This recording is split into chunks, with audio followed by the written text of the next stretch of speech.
Welcome to part 6, otherwise known as the bonus section of this video series. We're going to be looking at applicant tracking systems, a few things like revising your resume, and I actually have an example of a really good resume at the end of this that you can go ahead and check out too. So first thing is revising your resume. This is something you want to do at least 2 to 3 times, especially for your first few applications. You do it yourself. Ideally get some friends or family to do it for you as well. And what you want to be checking for is grammar or spelling. It's really silly to have any small spelling errors. Just make sure you don't have any of that. Run it through Microsoft Word as well, just to spell check. You want to look for fluff words. This is a really important thing about revising. Every word has to have some sort of a purpose, okay? And it's all connected to how can you show your value as an employee.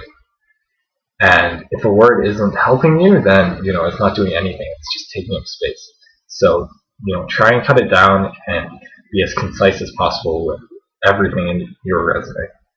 Okay, and then check for any major design issues using the quadrant test like we discussed in the previous video, and just see if it looks readable and is well balanced and things like that. Okay, so quick thing about length. Don't worry too much about length. Okay, if you keep everything concise and you only include the right sections, it's typically not going to be too long. If you have a ton of experience, you're going to be closer to 2 pages usually. For someone who doesn't have too much experience, it'll be around 1 page is good if you can get down to that. But don't feel like you need to squeeze everything on it. You just don't want to have a resume that's 3-4 pages long. That's too much. So now, how do we actually use the resume? You've made this nice resume. You're looking online to apply to things, and then you start applying, and you're not getting any interviews, and you're like, what's going on? What could be happening is, it's not optimized for an applicant tracking system.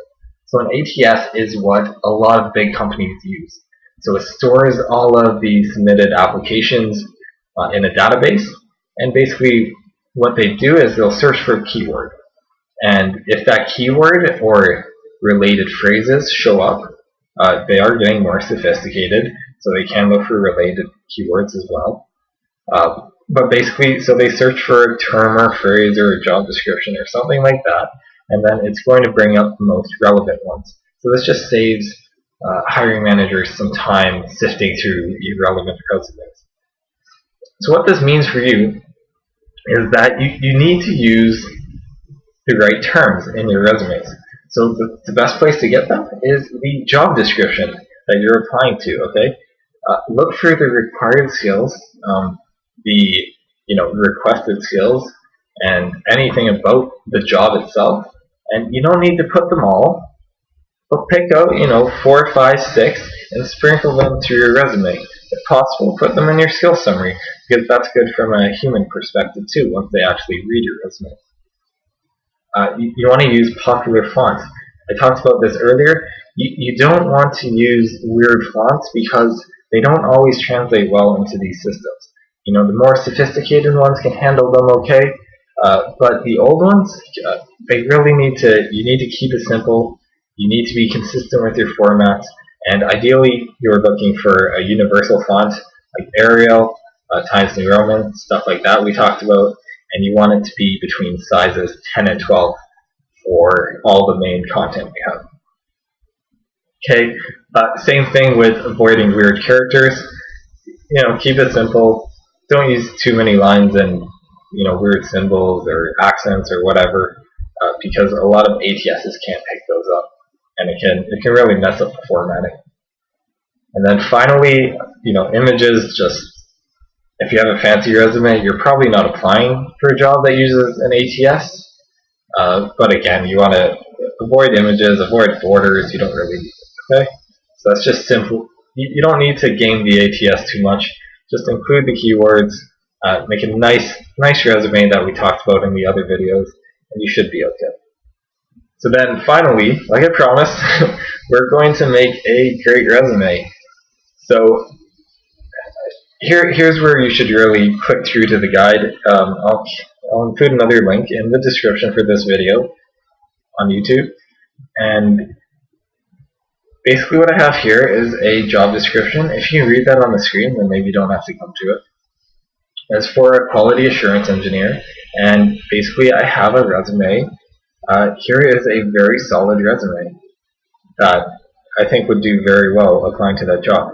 So it's very nice laid out. It's got good white space around the sides, in between sections. Everything's divided up nicely with horizontal lines. You have good balance if you divide it into 4. You have the right things standing out. So from a design perspective, we're good to go here. And then the content is also, I've put time to make sure this was relevant to the job description. So we have a lot of keywords, right, that were in here. In this particular case, you can get keywords from here, maybe here or here. Critical thinking, communication skills, problem solving. Using bug tracking systems. So I remember including that in here. So implemented bug tracking software. So there's the keyword. Okay. Based on MySQL, which is database software, that was also in the job description. At a company, XYZ Software, which is fictional, obviously, for the launch of a now 4 million revenue per year product. So you have the skill, you have the adjective implemented, you have the skill of knowing how to use the software, and you also have the clear benefit, a metric of 4 million revenue per year product. So, if you look closer throughout this resume, again, I think you should click through if you want to check that out. I don't know how clear you can see this on video, but again, all of these points have some sort of obvious benefit and connection to the job description, especially in the skill summary, the most important section. And then even these have metrics in the work experience, and there's even a simple education section. So this is a good example to generally base your resume off of. And that's how you do it. So watch the videos again if you need to, and five videos plus this bonus video, 6 videos, all the information you need to make a great resume. Okay, you can read all those articles on 10 mistakes to avoid, but this is what you need to know. Okay, so leave me any feedback in the comments or contact me on the site if you have any questions, and I will get back to you. I hope you enjoyed this video series.